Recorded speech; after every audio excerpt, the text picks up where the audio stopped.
কবে?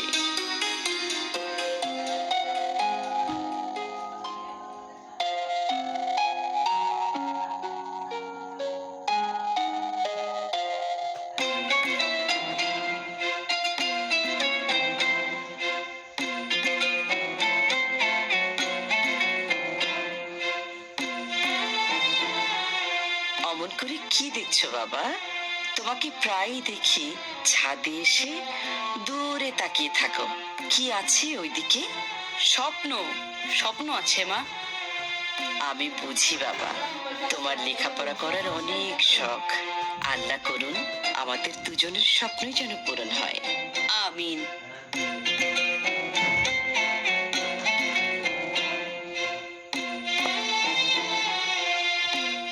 আম্মা, বাগদাদ কি অনেক দূরে? সেখানে নাকি অনেক বড় বড় ওস্তাদ আছেন। আমিও সেখানে যেতে চাই। আল্লাহ চাহেন তো তোমার